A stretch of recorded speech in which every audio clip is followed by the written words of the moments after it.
ദൈവ തിരുനാമത്തിന് മഹത്വമുണ്ടായിരിക്കട്ടെ. ഇന്ന് പെസഹ വ്യാഴാഴ്ചയാണല്ലോ.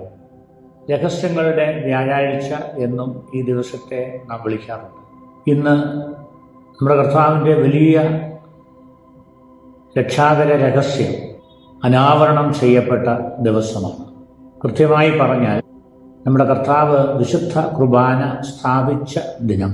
പഴയ നിയമ പെസഹ കുഞ്ഞാടിൻ്റെ സ്ഥാനത്ത് പുതിയ നിയമ പെസഹ കുഞ്ഞാടായി സ്വയം തന്നെ പ്രതിഷ്ഠിച്ചു. പൗലോസ്ലീഹ അതിനാൽ പറയുന്നു, അവൻ നമ്മുടെ പെസഹ കുഞ്ഞാടാണെന്ന്. നമ്മുടെ കർത്താവ് തൻ്റെ ശിഷ്യന്മാർക്കായി ഒരുക്കിയ പെസഹ വിരുന്നിലാണ് വിശുദ്ധ കുർബാന അവൻ സ്ഥാപിച്ചത്. അത് നമ്മുടെ കർത്താവിൻ്റെ അന്ത്യ അത്താഴമായിരുന്നു. ആ വിരുന്നിൽ അവൻ അപ്പമെടുത്ത് വാഴ്ത്തി അത് തൻ്റെ ശരീരമാക്കി ശിഷ്യന്മാർക്ക് ഭക്ഷിക്കുവാനായി കൊടുത്തു. അതുപോലെ നമ്മുടെ കർത്താവ് വീഞ്ഞിൻ്റെ പാനപാത്രവും എടുത്ത് വാഴ്ത്തി തൻ്റെ രക്തമാക്കി തൻ്റെ സ്ലീഹന്മാർക്കായി കുടിക്കുവാൻ കൊടുത്തു. നമ്മുടെ കർത്താവ് കൽപ്പിച്ചു, നിങ്ങൾ ശിഷ്യന്മാർ ഇതെൻ്റെ ഓർമ്മയ്ക്കായിട്ട് ചെയ്യണമെന്ന്. നമുക്കറിയാം, പിറ്റേ ദിവസം ദുഃഖവെള്ളിയാഴ്ച നമ്മുടെ കർത്താവിൻ്റെ ശരീരം കുരിശിൽ നുറുങ്ങപ്പെട്ടു. അവൻ്റെ രക്തം ആ കുരിശിൽ ചിന്തപ്പെട്ടു.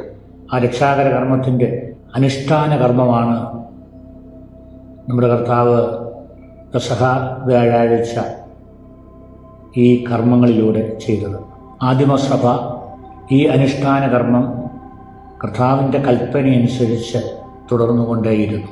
ആ കർമ്മം വഴി കർത്താവിൻ്റെ മരണം സഭ പ്രഖ്യാപിക്കുകയാണ് എന്ന് പൗലോസ്ലീഹ നമ്മളെ ഓർമ്മിപ്പിക്കുന്നുണ്ട്. കൊറിന്ത്യക്കാർക്ക് എഴുതിയ ലേഖനം 11-ാം അധ്യായം 26-ാം വചനത്തിൽ 1 യോഹന്നാൻ 2:2 ഇപ്രകാരം പറയുന്നുണ്ട്, യേശു ക്രിസ്തു ലോകം മുഴുവൻ്റെയും പാപങ്ങൾക്ക് വേണ്ടി പാപപരിഹാര ബലിയായി അർപ്പിക്കപ്പെട്ടു.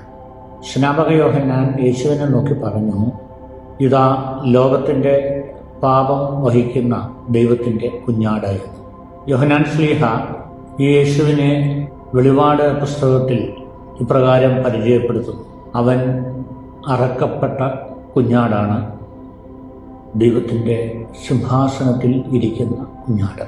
ലോകപാപങ്ങൾക്കായി ബലിയർപ്പിക്കപ്പെട്ട കുഞ്ഞാടാണ് നമ്മുടെ കർത്താവ്. പൗലോസ്ലീഹ നമ്മളെ ഓർമ്മിപ്പിക്കുന്നു, ക്രിസ്തു നമുക്ക് വേണ്ടി മരിച്ചു. അങ്ങനെ നമ്മോടുള്ള തൻ്റെ സ്നേഹം ദൈവം പ്രകടമാക്കി എന്ന്. ക്രിസ്തു തൻ്റെ ദുഃഖവെള്ളിയാഴ്ചത്തിലെ മരണത്തിലൂടെ നമ്മളെ രക്ഷിച്ചു. അതിൻ്റെ അനുഷ്ഠാന കർമ്മമാണ് പെസഹ വ്യാഴാഴ്ച വിശുദ്ധ കുർബാന സ്ഥാപനത്തിലൂടെ നമ്മുടെ കർത്താവ് നടത്തിയത്. നമ്മുടെ കർത്താവിൻ്റെ മരണത്തെപ്പറ്റിയുള്ള സജീവ ഓർമ്മയാണ് അതിനാൽ വിശുദ്ധ കുർബാന. വിശുദ്ധ കുർബാനയിലെ അപ്പം ജീവൻ നമുക്കായി നൽകുന്ന സ്വർഗീയ അപ്പമാണ്. ഈ അപ്പം ഭക്ഷിക്കുന്നവൻ നിത്യമായി ജീവിക്കും എന്നുള്ള വലിയ ഉറപ്പ് നമ്മുടെ കർത്താവ് നമുക്ക് നൽകിയിട്ടുണ്ട്. അവസാന നാളുകളിൽ ഈ അപ്പം ഭക്ഷിക്കുന്നവനെ നമ്മുടെ കർത്താവ് നിത്യജീവനിലേക്ക് ഉയർപ്പിക്കും. പ്രിയപ്പെട്ടവരെ, അന്ത്യ അത്താഴ വിരുന്ന് നമ്മുടെ കർത്താവ് തൻ്റെ സ്ലീഹന്മാർക്കായിട്ട് ഒരുക്കിയ വിരുന്നായിരുന്നു. അത് സിഹിയോൻ മാളികയിലാണ് ഒരുക്കപ്പെട്ടത്. അതുകൊണ്ട് നമ്മുടെ കർത്താവ് ആതിഥേയനും അവൻ്റെ ശിഷ്യന്മാർ അതിഥികളുമായിരുന്നു ആ വിരുന്ന്. അത് പെസഹ തിരുനാളിൻ്റെ വിരുന്നായിട്ടാണ് സമാന്തര സുവിശേഷം നമ്മളോട് പറയുക. യഹൂദ പാരമ്പര്യത്തിൽ അതിഥികൾ ഒരു വിരുന്നിനായി ഏതെങ്കിലും ഭവനത്തിൽ ക്ഷണിക്കപ്പെടുമ്പോൾ അവരുടെ ആതിഥ്യ മര്യാദ അനുസരിച്ച് ഒരു ആചാരം ആദ്യമായി ഉണ്ട്. അത് മറ്റൊന്നുമല്ല, അതിഥികളുടെ കാൽ കഴുകുക. കാരണം അതിഥികൾ വളരെയേറെ ദൂരത്തു നിന്നാണ് വരുന്നത്. അവരുടെ പാദങ്ങൾ മലിനമായിരിക്കും. വെള്ളം കൊണ്ട് ആ കാലുകൾ കഴുകി വൃത്തിയാക്കുക, അതിനുശേഷം ഭവനത്തിൽ പ്രവേശിക്കുക. അതുകൊണ്ട് സാധാരണ അവരുടെ ഭക്ഷണശാലയിൽ അതിനു വെളിയിലായി ക്ഷാളനത്തിനു വേണ്ടി ഒരുക്കിയിരിക്കുന്ന വലിയ പാത്രങ്ങൾ, കൽഭരണികൾ ഉണ്ടായിരുന്നു ഓരോ ഭവനങ്ങളിലും. അതിൽ വെള്ളം ക്ഷാളനത്തിനു വേണ്ടി നിറച്ചിരുന്നു. നമുക്കറിയാം, ഇങ്ങനെയുള്ള 6 കൽഭരണികൾ നിറച്ച വെള്ളമായിരുന്നു കർത്താവ് കാനായിലെ കല്യാണ വിരുന്നിൽ മേൽത്തരം വീഞ്ഞാക്കി മാറ്റിയത്. അതിഥികളുടെ കാൽ കഴുകുക സാധാരണയായി ഭവനത്തിലെ ഏറ്റവും താണ മനുഷ്യരാണ്. സേവകരിൽ അടിമകളായിട്ടുള്ളവർ. അടിമകളിൽ തന്നെ യഹൂദരും പുറജാതിക്കാരുമുണ്ട്. സാധാരണ യഹൂദരായ അടിമകൾ കാൽ കഴുകാറില്ല. പുറജാതിക്കാരാണ് ആ അതിഥികളുടെ കാലുകൾ കഴുകുക. അത്രയ്ക്ക് താണ പ്രവൃത്തിയാണ് കാൽ കഴുകൽ എന്നുള്ളത്. നികൃഷ്ടമായ ഒരു പ്രവൃത്തി എന്ന് നമുക്ക് പറയാം. അങ്ങനെയായിരുന്നു യഹൂദർ അതിനെ കണക്കാക്കിയിരുന്നത്. യോഹന്നാന്റെ 13-ാം അധ്യായം ഈ കർത്താവിൻ്റെ കാൽക്കഴുകൽ ശുശ്രൂഷയുടെ സംഭവം വിവരിക്കുന്നു. അതിൻ്റെ 1-ാം വാക്യം ഇപ്രകാരം പറയുന്നു: നമ്മുടെ കർത്താവ് ഈ ലോകം വിട്ട് തൻ്റെ പിതാവിൻ്റെ അടുക്കലേക്ക് പോകുവാനുള്ള സമയമായി. ലോകത്തെ സ്വന്തമായവരെ അവൻ സ്നേഹിച്ചു, അവസാനം വരെ സ്നേഹിച്ചു. യേശുവിൻ്റെ അഗാധമായ സ്നേഹത്തിലാണ് ശിഷ്യർക്കായി തൻ്റെ വിരുന്ന് ഒരുക്കപ്പെട്ടത്. കാരണം തൻ്റെ ശിഷ്യ സമൂഹത്തെ ഒരു സ്നേഹ സമൂഹമായി വളർത്തുവാനാണ് കർത്താവ് ആഗ്രഹിച്ചത്. നമുക്കറിയാം, ശിഷ്യരുടെ ഇടയിൽ യൂദാസ് ഇസ്കറിയോത്ത, അദ്ദേഹത്തിൻ്റെ ഉള്ളിൽ പിശാച് പ്രവേശിച്ചു. യേശുവിനെ ഒറ്റിക്കൊടുക്കുവാൻ അവൻ നിശ്ചയിച്ചു. യേശുവിൻ്റെ വലിയ ശത്രുവായിട്ട് അവൻ തീർന്നു. ആ യൂദയായുടെ പോലും കാൽ കഴുകി അവൻ അത്താഴ വിരുന്ന് നൽകുവാൻ കർത്താവിൻ്റെ വലിയ സ്നേഹം അവനെ പ്രേരിപ്പിച്ചു. ഈ അവസരത്തിൽ ഒരു ചോദ്യമുണ്ട്: ആരായിരിക്കണം ആ വിരുന്നിൽ കാൽ കഴുകേണ്ടത്? വിരുന്നൊരുക്കിയ ആതിഥേയൻ ഗുരുവാണ്, അതിഥികൾ ശിഷ്യന്മാർ. എന്നാൽ അതിഥികളായി വന്ന ശിഷ്യന്മാർക്ക് ഗുരുവിനെ കൊണ്ട് കാൽ കഴുകിക്കുവാൻ സാധിക്കുകയില്ലല്ലോ. അപ്പോൾ പിന്നെ ആര് ഈ കർമ്മം ചെയ്യും? ശിഷ്യരുടെ ഇടയിൽ തീർച്ചയായും ആലോചന നടന്നിട്ടുണ്ട്.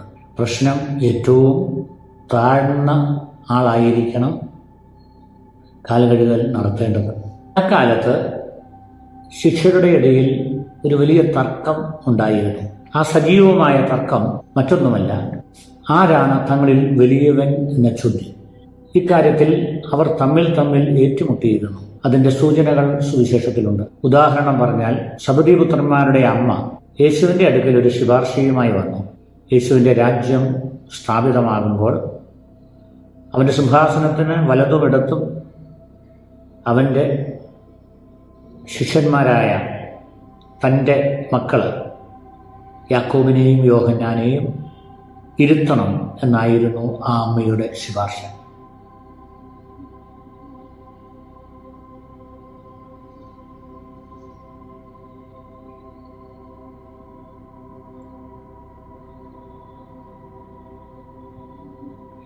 ഈ ഒരു സന്ദർഭത്തിൽ ശിഷ്യന്മാരുടെ ഇടയിൽ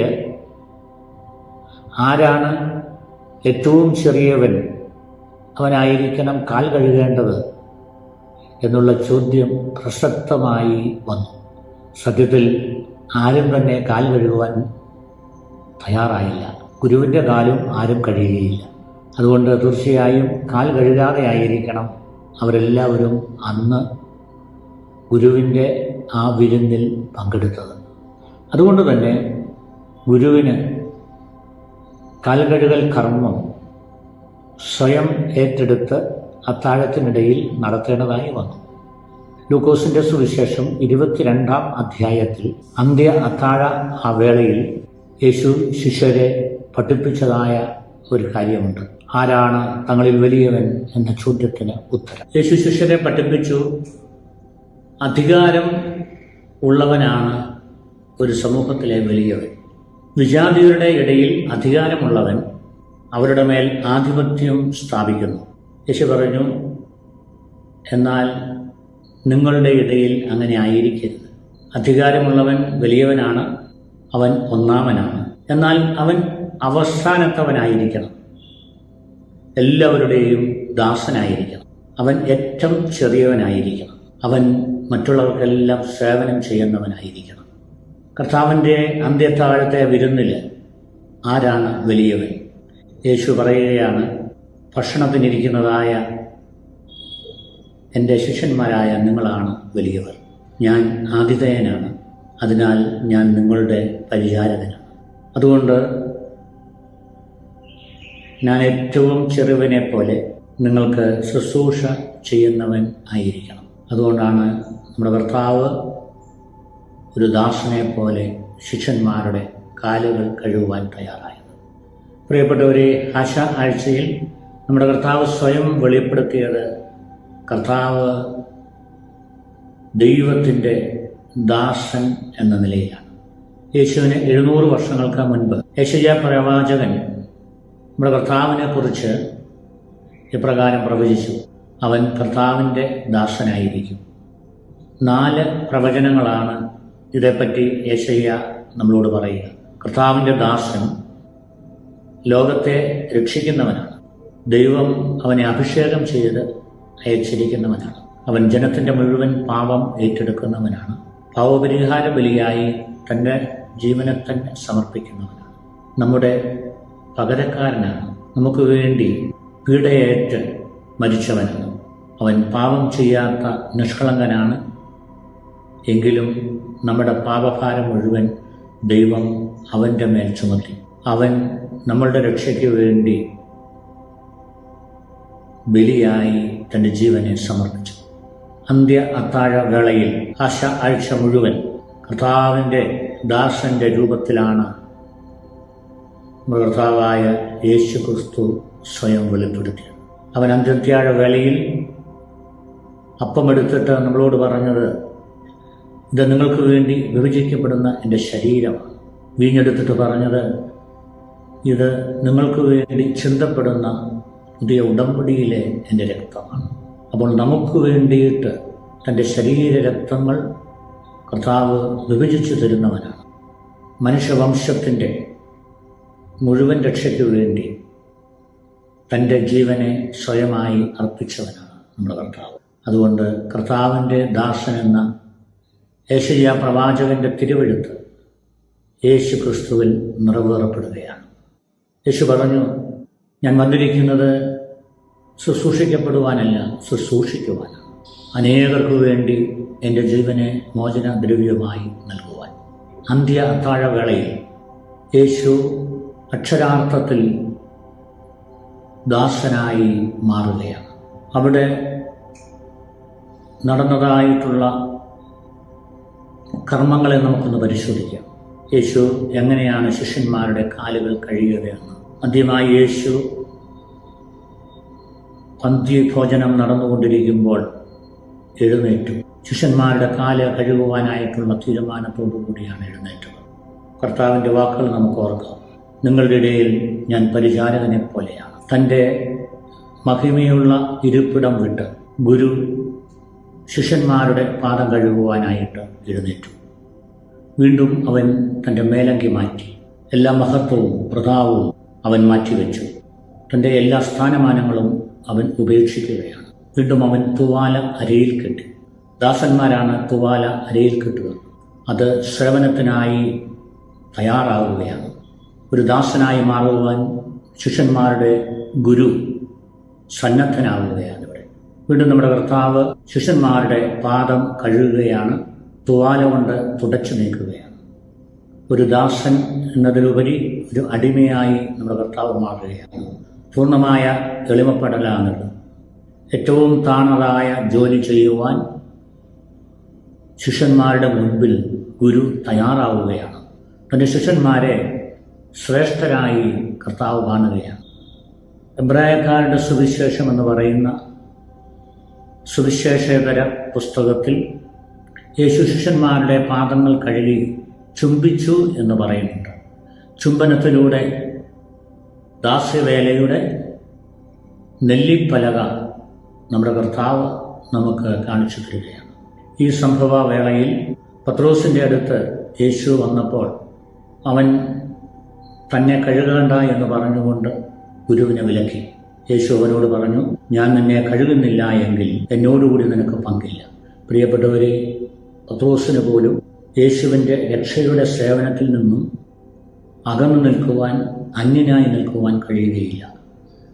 നമ്മുടെ കർത്താവായ യേശു ക്രിസ്തു കുരിശിൽ മരിച്ചത് എല്ലാ മനുഷ്യരെയും രക്ഷിക്കുന്നതിന് വേണ്ടിയിട്ടാണ്. പത്രോസിന് ആ രക്ഷയിൽ നിന്നും മാറി നിൽക്കുക സാധ്യമല്ല. നമ്മുടെ കർത്താവിൻ്റെ ഈ പാദക്ഷാളന പ്രവൃത്തി തൻ്റെ ജീവിത ദൗത്യത്തിൻ്റെ നേർപ്രതീകമായി നാം മനസ്സിലാക്കണം. യേശു എങ്ങനെയാണ് തൻ്റെ സ്വർഗീയ മഹത്വം വിട്ട് ഭൂമിയിലേക്ക് അവരോഹണം ചെയ്ത് സ്വയം തന്നെ ശൂന്യനാക്കി കർത്താവിൻ്റെ ദാസനായി കുരിശുമരണത്തോളം താഴ്ത്തി അനുസരണം ഉള്ളവനായി മനുഷ്യ വംശത്തെ രക്ഷിച്ചത്. ഈ സത്യം പൗലോസ്ലീഹ തൻ്റെ ഫിലിപ്പർക്കുള്ള ലേഖനത്തിൽ 2-ാം അധ്യായത്തിൽ വളരെ സുന്ദരമായി പ്രതിപാദിക്കുന്നു. 6-ാം വാക്യം മുതൽ ഇപ്രകാരം പറയും: അവൻ ദൈവത്തിൻ്റെ രൂപത്തിലായിരുന്നുവെങ്കിലും ദൈവവുമായുള്ള സമാനത നിലനിർത്താതെ തന്നെ ശൂന്യനാക്കി ദാസന്റെ രൂപം സ്വീകരിച്ച് മനുഷ്യരുടെ സാദൃശ്യത്തിൽ ആയിത്തീർന്ന് ആകൃതിയിൽ മനുഷ്യനെ പോലെ കാണപ്പെട്ടു. മരണം വരെ, അതേ കുരിശുമരണം വരെ അനുസരണമുള്ളവനായി തന്നെ താഴ്ത്തി. ദാസന്റെ രൂപം ധരിച്ച നമ്മുടെ കർത്താവിൻ്റെ പാദക്ഷാളനം നമുക്ക് ജീവിതത്തിൽ മാതൃകയാക്കാം. അങ്ങനെ അവൻ്റെ ദാസ്യവൃത്തി നമുക്ക് എന്നും ജീവിതത്തിൽ അനുഗമിക്കുവാൻ ശ്രമിക്കാം. ദൈവം നമ്മളെ ഏവരെയും അനുഗ്രഹിക്കുമാറാകട്ടെ.